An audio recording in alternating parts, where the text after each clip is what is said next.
Palestina itu pertama kali dinamakan itu di masa khilafah Sayyidina Umar bin Khattab. Kalau di zaman Nabi tidak disebut dengan Palestina, disebut dengan apa? Baitul Maqdis atau Syam. Syam itu mencakup juga Palestina. Nanti di masanya Sayyidina Umar bin Khattab, ada anak-anak kecil menyambut kedatangan Sayyidina Umar karena beliaulah yang membebaskan Baitul Maqdis pertama kali dalam sejarah Islam. Beliau di masa kepemimpinan beliau, di masa khilafah beliau, disambut oleh anak-anak perempuan yang masih kecil-kecil, banat. Mereka memberikan bunga yang indah tersebut, maka dinamakan waktu itu dengan nama bunga itu yang disebut dengan Palestina. Sampai sekarang kita sebut wilayah tersebut dengan negara Palestina, diambil dari kata Palestina yang arti adalah bunga yang indah. Dia berupa nama jenis bunga. Jadi pertama kali Baitul Maqdis dibebaskan, dibuka, difathu oleh Amirul Mukminin Sayyidina Umar bin Khattab di masa beliau. Kemudian waktu berjalan dikuasai lagi oleh orang-orang Nasrani. Kemudian dibebaskan lagi oleh Salahuddin Al-Ayyubi. Setelah itu waktu berjalan, di masa runtuhnya atau mendekati runtuhnya Daulah Utsmaniyah di Turki, orang-orang Yahudi dari luar Palestina datang sedikit demi sedikit beli tanah, ternyata dikuasai atas bantuan dari Inggris dan sekutunya, sampai akhirnya jadilah negara Israel. Nah, itu beberapa perjalanan sejarah wilayah tersebut, dan memang wilayah itu menjadi wilayah kota suci bagi tiga agama. Kota suci bagi Nasrani karena di situ ada tempat lahirnya Nabi Isa yang dianggap Tuhan oleh mereka, di tempat yang namanya Baitul Laham. Diambil dari bahasa Arab, baitu dan lahmin. Bait artinya rumah, lahmin artinya daging, artinya tempat penyembelihan hewan. Maka dinamakan Bethlehem. Kemudian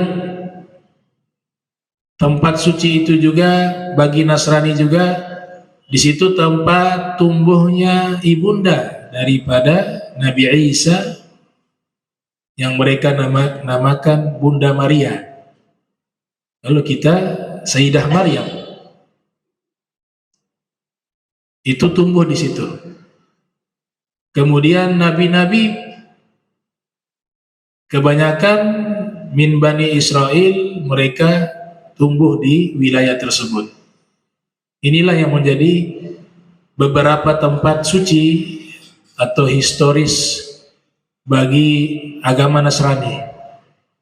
Adapun Yahudi, mereka meyakini adanya Haikal Sulaiman, kuil Nabi Sulaiman ada di wilayah tersebut. Kemudian tanah yang dijanjikan menurut mereka, kalau Al-Quran menyebutkan dijanjikan kepada Nabi Musa dan orang-orang beriman, bukan dijanjikan kepada orang Yahudi, orang-orang yang beriman. Di Al-Quran disebutkan, kebanyakan kata ardun ketika menceritakan Nabi Musa yang dimaksud adalah Baitul Maqdis. Nah, itu menjadi tempat sucinya orang Yahudi karena Bani Israel dan Nabi Musa dijanjikan tanah tersebut oleh Tuhan, menurut mereka begitu. Kemudian disitulah tempatnya nabi-nabi setelahnya, Nabi Daud, Nabi Sulaiman. Di situ juga ada tempat bersejarah yang dimana banyak pendeta-pendeta Yahudi, mereka menyusun, menulis kitab suci mereka, Talmud dan lain-lainnya. Maka dijadikan kota suci juga bagi orang Yahudi. Dan juga menjadi kota suci bagi umat Islam karena di tempat tersebut terjadi peristiwa Mi'rajnya Nabi, Al-Isra dan Mi'raj. Dari situlah Nabi diangkat oleh Allah Ta'ala menembus langit dan menembus dimensi yang lain. Jadi perjalanan itu bukan perjalanan biasa, bukan hanya berpindah secara geografis, bukan hanya berpindah secara fisika, tapi dia sudah keluar di alam yang lain. Jadi perjalanan itu di luar dimensi, bukan perjalanan layaknya astronot terbang ke langit, bukan. Karena itu tidak akan mungkin bisa. Karena Allah Ta'ala nyatakan, wahai segenap bangsa jin dan manusia, fanfuzu, silakan kalian menembus aktar samawati wal ard la tanfuzu illa bisultan. Kalian tidak akan mampu menembus langit dan bumi, kata Allah Ta'ala. Artinya secanggih apapun teknologi manusia, dia tidak akan bisa menembus langit yang paling terjauh. Itu sudah nas dalam Al-Quran, baik jin maupun manusia. Illa bisultan, kecuali dengan sultan, bigudratillah, kekuasaannya Allah. Makanya Nabi mampu menembus, karena Nabi melakukan perjalanan tersebut, diperjalankan oleh Allah dan dengan kekuasaannya Allah. Kami ingin memperlihatkan kepada Nabi tanda-tanda kebesaran kami. Karena itulah menjadi tempat di mana Nabi Mi'raj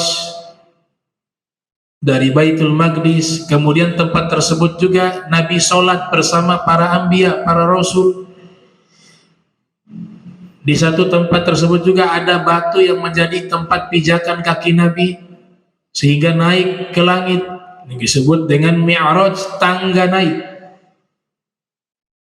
Maka dijadikan dia sebagai tempat suci juga bagi umat Islam karena punya nilai sejarah. Bahkan disebut di dalam Al-Quran lokasi tersebut, Subhanalladzi asra bi'abdihi laila minal masjidil haram ilal Masjidil Aqsa alladzi barakna haulahu. Allah nyatakan tempat itu berkah di sekelilingnya, diberkahi oleh Allah. Allah sebutkan Nabi melakukan start perjalanan dari Makkah. Di situ lafadznya masjid, tapi al-murad yang dimaksud bukan masjid tapi kotanya. Karena Nabi berangkat bukan di masjid, bukan di Masjidil Haram, tapi di rumahnya Ummi Hani. Di rumahnya Ummi Hani. Jadi disebut masjid di situ maknanya adalah lokasi secara umum. Start perjalanan dari Makkah menuju ke Al-Masjid Al-Aqsa. Masjid Al-Aqsa, makna Al-Aqsa yang terjauh. Masjid yang terjauh. Kenapa yang dipilih lokasi tersebut? Ya karena masjid yang ada di Makkah dan masjid yang ada di Baitul Maqdis punya hubungan sejarah. Punya hubungan sejarah. Sejarah menyatakan, bahkan di dalam Al-Quran menyatakan, inna awala baitin wudi'a linnas lalladzi bi Bakkata mubarakah. Tempat ibadah, makanul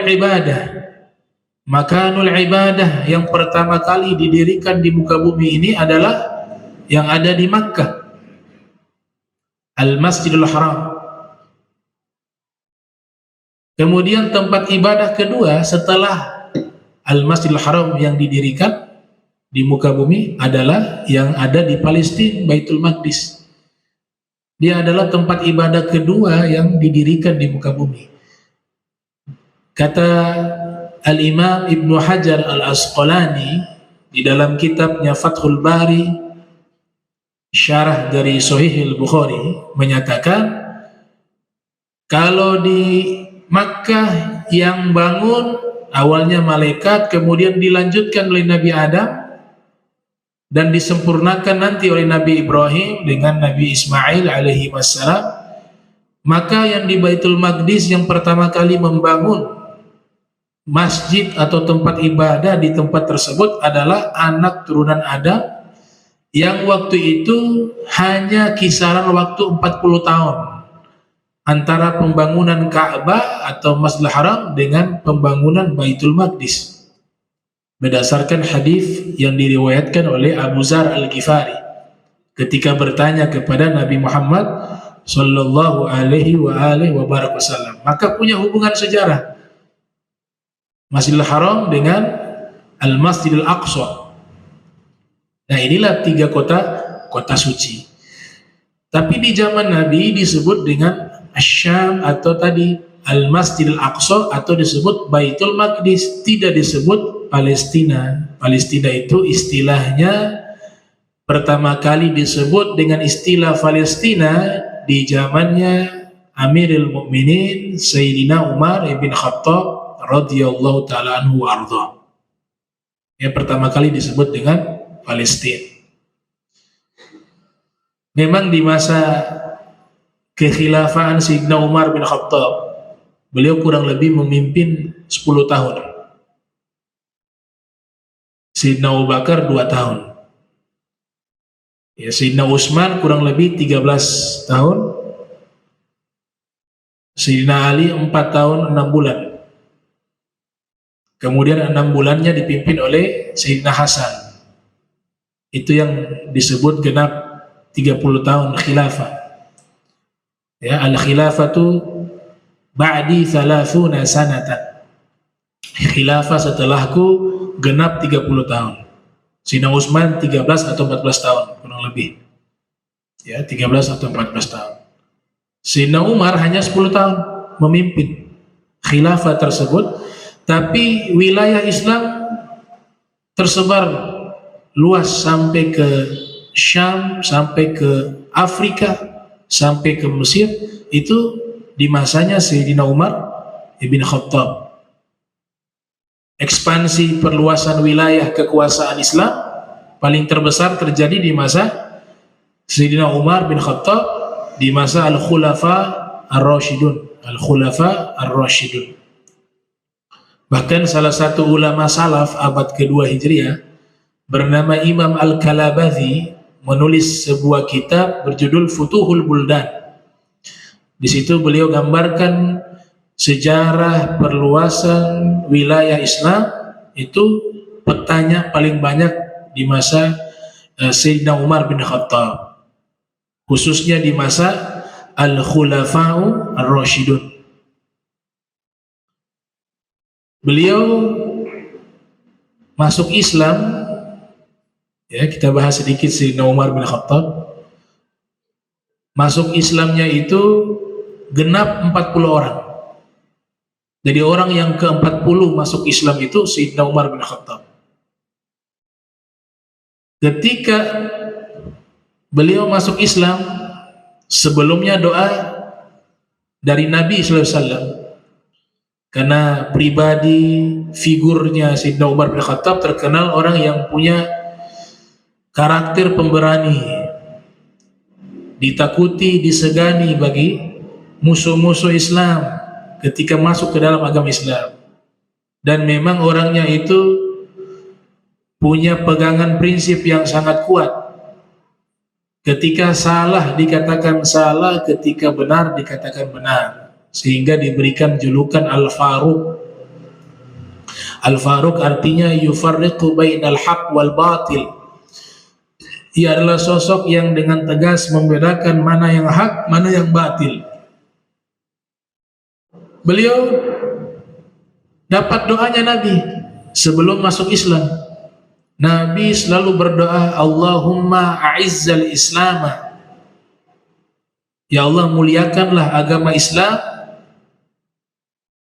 bi islami Amr bin Hisham atau Umar bin Khattab, atau kama qala Nabi sallallahu alaihi wa alihi wa barak wasallam. Jadi Nabi doa, ya Allah muliakanlah agama Islam dengan keislaman Amr bin Hisham, yaitu Abi Jahal,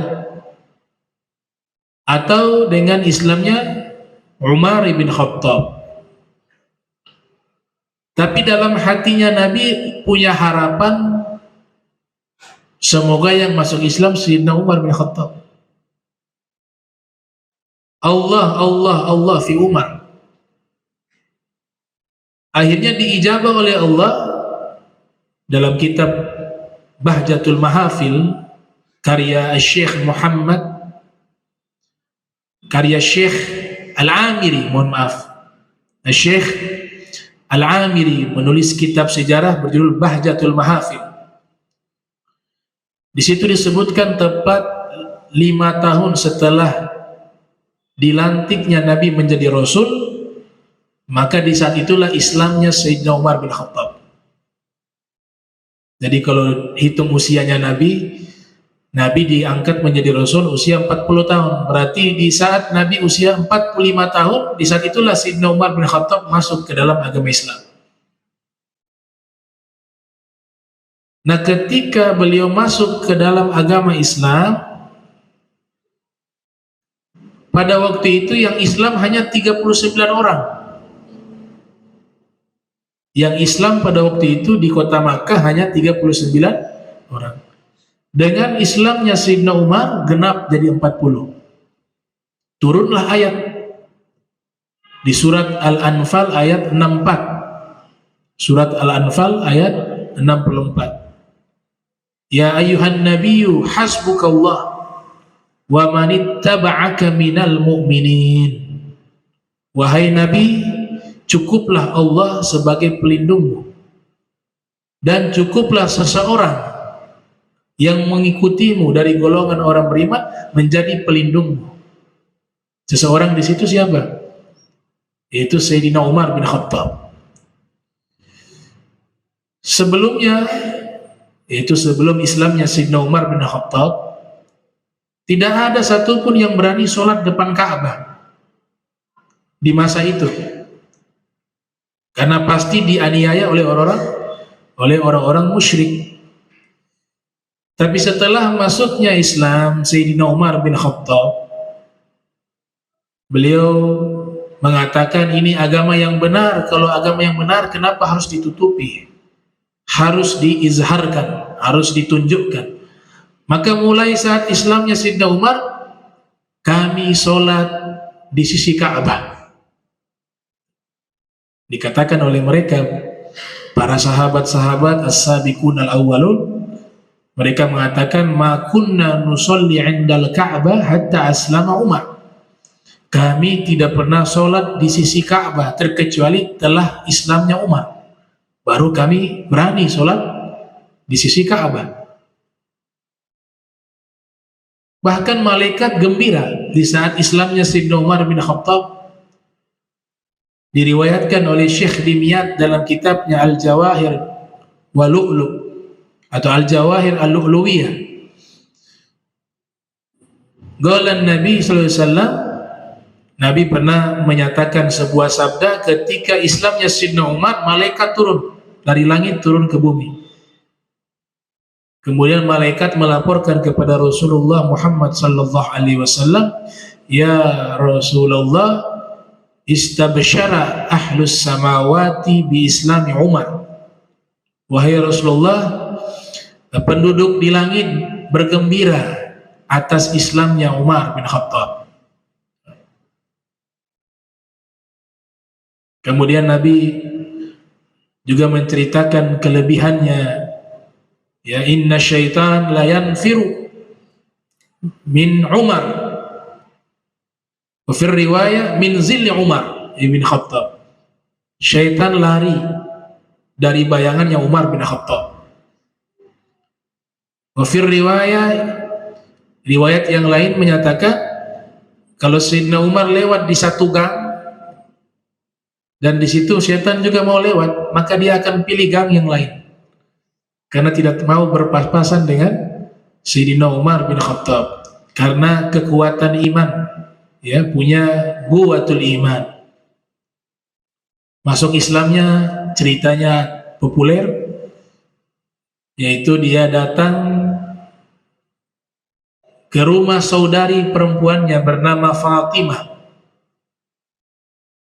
Ternyata waktu itu dia hendak menuju ke tempatnya Nabi sallallahu alaihi wasallam, mau membunuh, sudah bawa saifun, pedang. Tujuannya mau bertemu Rasulullah sallallahu alaihi wasallam. Niatnya mau membunuh. Ternyata di tengah jalan ketemu seseorang. Ia bertanya kepada Sayyidina Umar, "Kau mau kemana?" Maka Sayyidina Umar mengatakan, "Mau bertemu Muhammad. Saya mau membunuh kepada Muhammad." Maka orang itu mengatakan, "Kenapa kau sibuk jauh-jauh membunuh Muhammad? Itu adik perempuan kamu sudah ikut Muhammad." Maka Sayyidina Umar marah waktu itu. Dia mengurungkan niatnya menemui Nabi Muhammad, tapi dia rubah niatnya sekarang menuju ke rumah adiknya perempuan bernama Fatimah. Sampai di rumahnya Fatimah, ternyata di dalam rumah mereka sedang membaca Al-Quran, surat Toha. Dari situlah masuk hidayah ke dalam hatinya ketika dia mendengar firman tersebut, yang awalnya dia masuk mendobrak pintu dan memukul iparnya sampai berdarah, memukul, menampar adiknya Fatimah. Setelah itu dia katakan, "Apa yang kalian baca tadi?" Mereka mengatakan, "Tidak boleh kami berikan kepadamu karena ini adalah firman yang suci yang tidak bisa disentuh oleh orang-orang yang najis. Kau masih najis." Najis di sini maknanya dua. Yang pertama masih musyrik, yang kedua adalah fisiknya itu belum suci, belum wudu, karena belum Islam.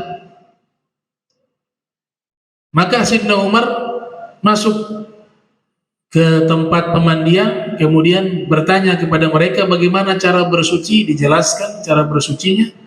Setelah dia bersuci, dia minta untuk dibacakan firman tersebut yang ada di surat Toha. Ketika dibacakan, masuklah hidayah ke dalam hatinya dan dia pun masuk Islam. Dan dia mengatakan, "Aina Muhammad, di mana Muhammad?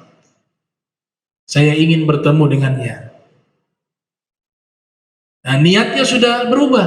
Yang tadinya niatnya bertemu Nabi Muhammad, mau membunuh Nabi Muhammad, mau menganiaya Nabi Muhammad SAW. Tapi setelah itu kejadian tersebut, Allah berikan hidayah, dia mau bertemu, ingin menyatakan keislamannya langsung di hadapan baginda Nabi Muhammad sallallahu alaihi wa barak wasallam. Berangkatlah dia.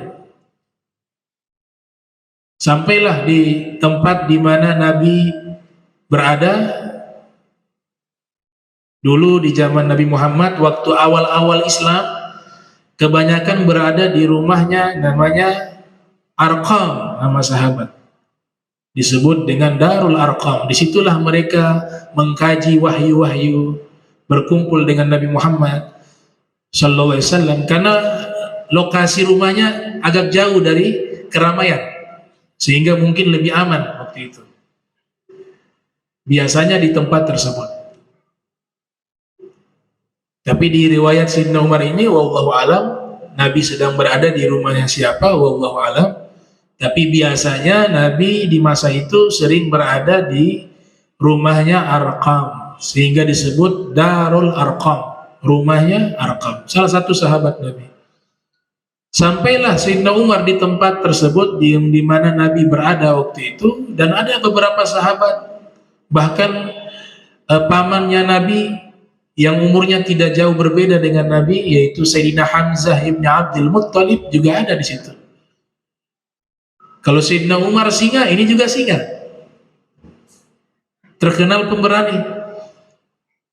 Sehingga julukan dinisbatkan kepada beliau Asadullah, singanya Allah.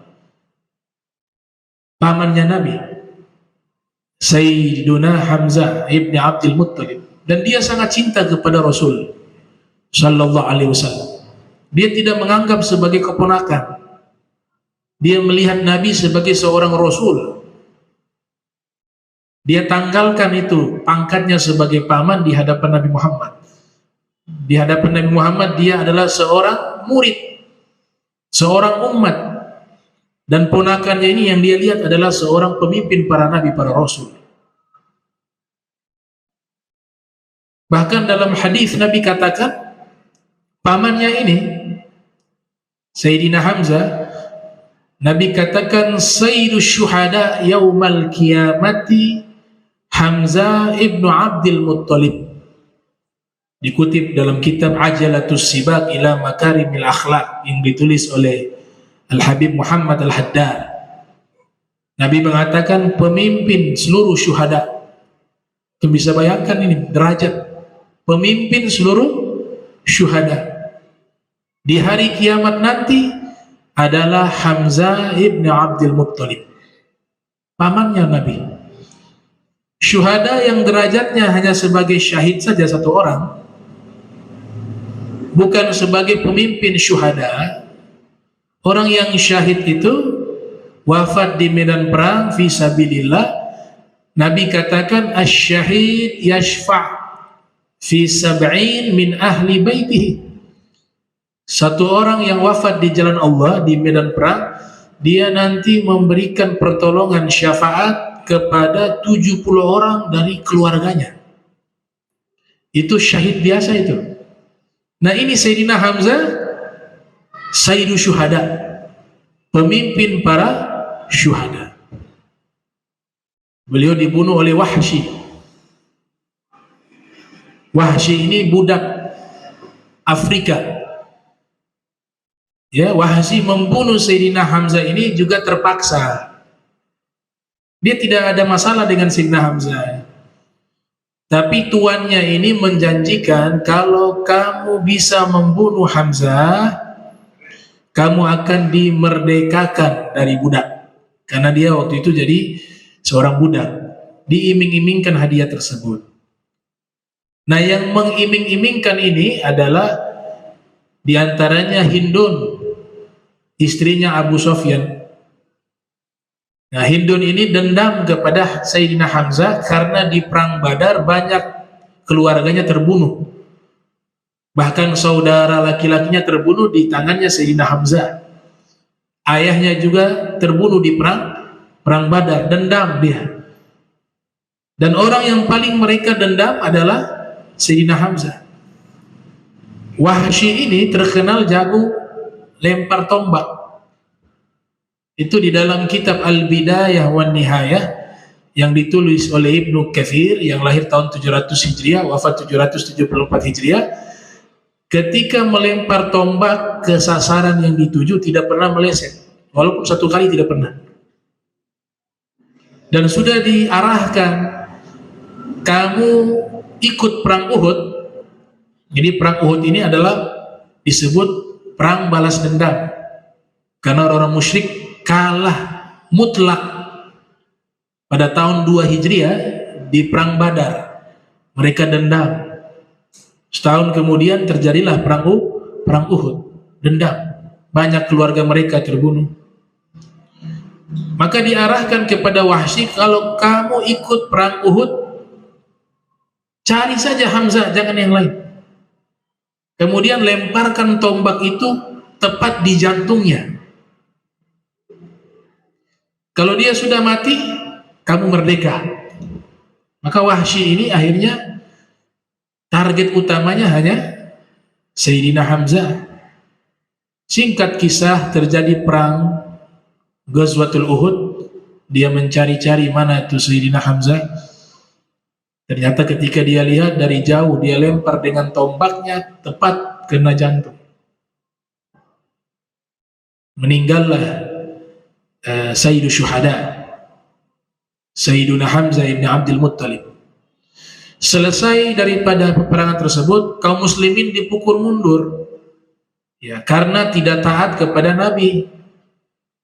Ini hikmah yang pertama, kata Dr. Said Ramdan Al-Buti dalam kitab Fiqhu Sirah An-Nabawiyah, mengatakan Nabi perintahkan ar-rumat, para ahli panah itu, mereka berada di atas bukit, tidak boleh turun walaupun kelihatan peperangan sudah dimenangkan oleh kaum muslimin. Itu wasiatnya Nabi Muhammad. Jangan pernah kalian turun dari bukit tersebut, karena di bukit itulah mereka bisa menyerang orang-orang musyrikin lewat panah, ya, dari atas, sehingga membuat mereka kesulitan menyerang kaum muslimin. Itu sudah diatur strateginya oleh Nabi Muhammad sallallahu alaihi wasallam, dan Nabi sudah berikan wasiat itu. Tapi ternyata dilanggar, akhirnya mengalami kekalahan. Sebagian sejarawan mengatakan perang Uhud itu kaum muslimin kalah. Sebagian sejarawan mengatakan tidak kalah. Paling minimal imbang. Waktu itu dipimpin serangan balik oleh Khalid ibn Walid. Pada waktu itu belum memeluk agama Islam. Kata Dr. Said Ramdan Al-Buti, ini hikmah. Siapapun yang menyelisihi perintah Nabi Muhammad pasti celaka. Siapapun dia. Antum bisa bayangkan, ini lagi berjuang jihad fisabilillah. Mereka ini kategorinya sahabat. Tapi pelanggaran juga, bukan pelanggaran maksiat. Mereka lihat bagaimana orang-orang musyrik sudah dipukul mundur oleh kaum muslimin, dan lihat harta rampasan perang begitu banyak. Oh, sudah menang, turun. Mereka turun, tergiur juga dengan harta duniawi. Ini juga, orang kalau sudah cinta kepada dunia pasti celaka. Jadi dilihatnya hikmahnya, bukan sosok kelompok sahabat tersebut, bukan hikmahnya, karena ini yang setting Allah agar kita bisa ambil iktibar, mengambil hikmah. Tidak taat Nabi celaka, cinta dunia juga celaka. Itu hikmah yang terkandung di perang Uhud. Nah, ketika mereka turun, Khalid bin Walid dia mengambil kesempatan, lihat kaum muslimin lengah, dia melakukan serangan balik dari belakang. Dia putar. Kalau sudah pernah haji umroh, lihat tuh Jabal Uhud masih ada sekarang. Makam para syuhada juga masih ada. Serangan balik, akhirnya banyak kaum muslimin terbunuh di situ, dan Nabi akhirnya naik di bukit dengan beberapa sahabat. Nah, di saat keadaan seperti itu, Hindun ini ikut. Dia hanya cari Hamzah. Nah, Hindun melihat Sayyidina Hamzah sudah terkapar, sudah tidak berdaya, bahkan sudah meninggal. Tidak cukup di situ. Dia memutilasi, ya, membelah dadanya Sayyidina Hamzah, bahkan jantungnya, hatinya dikeluarkan semua, bahkan digigit. Ya, bagian jantung atau hati tersebut digigit oleh Hindun, dikunyah. Mau telan, nggak bisa. Allah tidak takdirkan dia bisa menelan. Akhirnya keluar muntah. Nabi katakan dalam hadis yang diriwayatkan oleh Al-Wahidi Naisabur dalam kitabnya Asbabun Nuzul, Nabi mengatakan seandainya dia menelan potongan dagingnya Sayyidina Hamzah, maka tubuhnya tidak akan terbakar api neraka. Karena yang dia makan dagingnya Sayyidu Syuhada. Dimutilasi dengan sangat keji. Walaupun nanti Hindun ini masuk Islam. Hebatnya Nabi maafkan itu. Nabi maafkan. Yang membunuh Sayyidina Hamzah, Wahsy, juga Nabi maafkan. Cuma Nabi ketika bertemu dengan Wahsy masuk Islam akhirnya. Masuk Islam di hadapan Nabi, dibawa oleh sahabat. Kemudian Nabi bertanya, kamu kurang lebih, ya, Nabi bertanya, nama siapa? Dia sebut nama saya Wahsy. Nabi teringat, oh ini yang membunuh pamanku, yang akhirnya dimutilasi. Nabi berlapang dada, karena sifatnya Nabi Muhammad pemaaf. Wal afina 'anil nas. Ya. Khudzil afwa, ambillah maaf, itu sifatnya Nabi Muhammad. Nabi maafkan dan Nabi tidak ada dendam, tapi Nabi minta satu hal, selama saya masih hidup, tolong jangan kau ada di hadapan saya.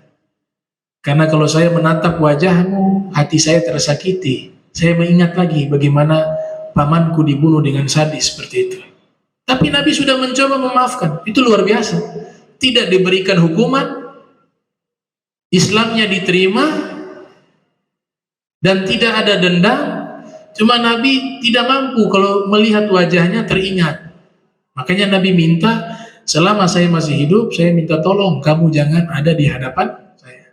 Kalau duduk jangan di hadapan saya. Kalau Nabi natap wajahnya teringat lagi. Itu pesannya Nabi. Wahsy sedih. Wah, satu kenikmatan bisa duduk berhadapan dengan Nabi. Itu. Tapi ini Nabi sudah berikan pesan demikian. Akhirnya dia mencoba ingin membalas kesalahannya.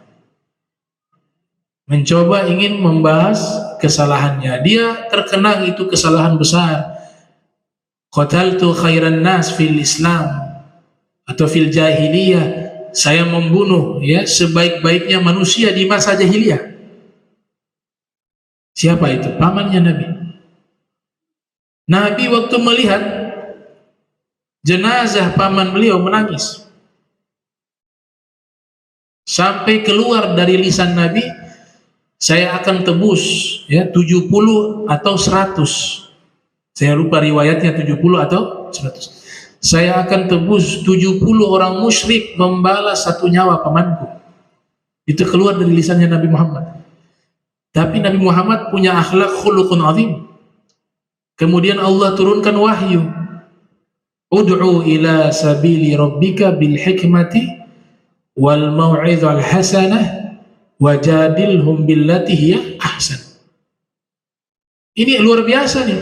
Lagi marah, paman beliau dibunuh seperti itu, sampai Nabi keluar lisan, saya mau tebus satu nyawa paman saya dengan 70 orang musyrik.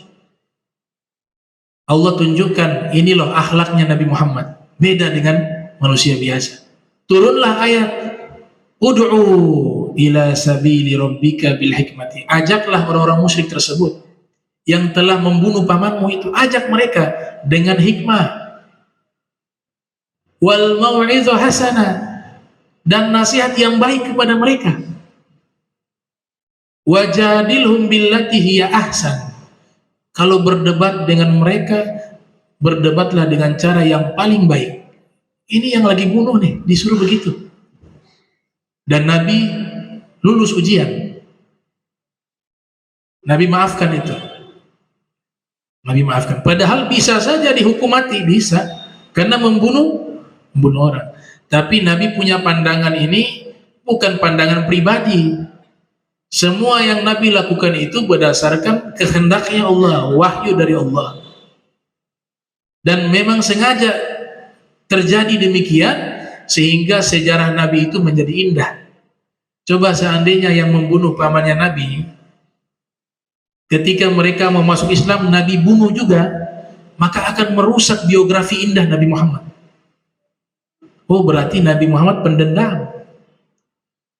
Oh, berarti Nabi Muhammad akhlaknya sama kayak orang biasa, masih punya dendam dan seterusnya. Tapi Nabi lewati tersebut sehingga biografi beliau itu sempurna, tidak ada cacat di dalamnya. Nah, Wahsy ini yang tadi membunuh pamannya Nabi, dia hidupnya gelisah walaupun sudah dimaafkan oleh Nabi Muhammad. Karena bagaimana juga tidak bisa melihat Nabi, Nabi tidak mau melihat wajahnya, itu sudah sebagai hukuman. Ya, Imam Abdul Wahab Sya'rani mengatakan, yang lahir tahun 898 Hijriah, dalam kitabnya Tanbihul Muqtarrin mengatakan, seandainya saya Hasan al-Basri terlibat di dalam pembunuhan Imam Hussein bin Ali bin Abi Thalib, namun saya ini masuk ke dalam surga dengan amal saya, amal baik saya. Allah izinkan saya masuk ke dalam surga, tapi saya terlibat di dalam pembunuhan Imam Hussein, maka saya akan memilih masuk neraka daripada masuk surga. Kenapa? Karena pasti ketika saya masuk surga, saya akan bertemu dengan Nabi Muhammad. Dan pasti Nabi Muhammad ketika menatap wajah saya, pasti beliau menatap dengan kebencian, dengan marah, karena telah terlibat di dalam pembunuhan cucunya. Jadi Nabi biasanya itu dalam riwayat, kalau pribadinya tidak marah, tapi keluarganya yang diganggu Nabi marah. Ya, sebagaimana kita kadang-kadang begitu. Kalau saya gak masalah sih, tapi kalau orang tua yang diganggu, kalau anak yang diganggu, kalau saudara yang diganggu, kadang-kadang responnya berbeda. Begitu pula Nabi Muhammad SAW. Maka Wahsy cari inovasi agar sejarahnya itu baik. Sudah membunuh orang yang paling dicintai oleh Nabi, di antaranya adalah Sayyidina Hamzah, itu sangat dicintai oleh Nabi Muhammad, sangat dihormati, sangat dicintai. Nabi meninggal dunia, selama masuk Islam sampai meninggal dunia dia tidak berani hadir. Sampai Nabi meninggal dunia dia tidak berani hadir. Dia pegang wasiatnya Nabi Muhammad. Tapi hatinya, saya harus buat satu amalan yang dimana minimal mengimbangi kesalahan saya atau menghilangkan kesalahan saya. Masuk di masa khilafah Sayyidina Abu Bakar Siddiq, muncul Nabi palsu, Musailama atau Musailima Al-Kadzdzab dari Bani Hanifah. Terjadilah peperangan. Wahsy menargetkan target utama adalah Musailimah.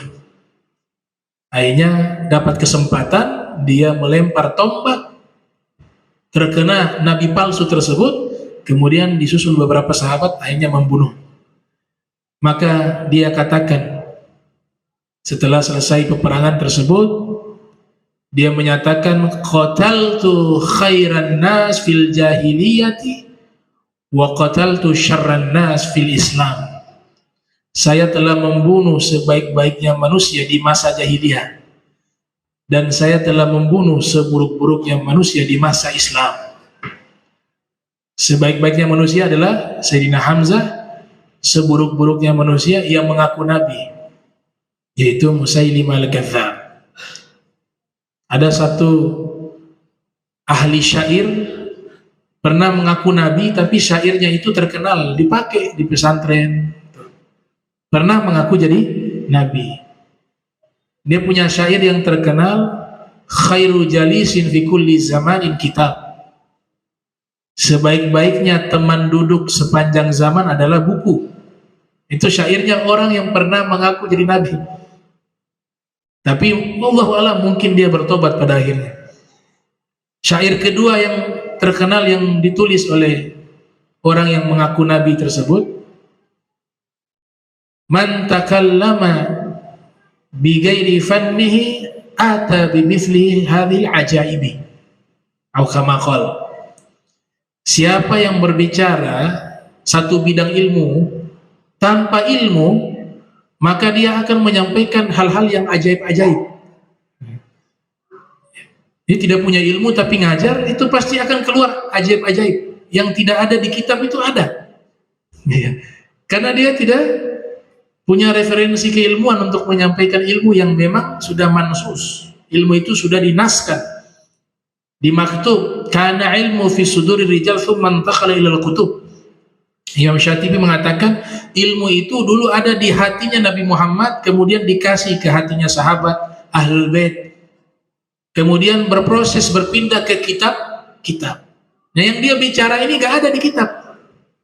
Itu syairnya orang yang pernah mengaku jadi Nabi, tapi mungkin sudah bertobat, makanya dipakai.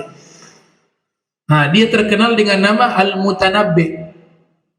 Al-Mutanabbi itu artinya apa? Orang yang pernah mengaku jadi Nabi. Ini baru tahu ya, padahal ditulis di universitas. Ya. Tapi sudah tobat, ya makanya dipakai. Tapi kalau yang Musailimah tidak tobat dia. yang meninggal dalam keadaan demikian. Nah, insyaallah nanti kita lanjutkan lagi pembahasan kisah Nabi Musa di pertemuan berikut. Bismillahirrahmanirrahim. Alhamdulillahirabbil alamin. Allahumma shalli wa sallim ala sayyidina Muhammad. Allahumma jam'ana hadza jam'an marhuma wa tafarraqna ba'di tafarruqa ma'suma wa la tajal minna wa la minna syakil mahruma.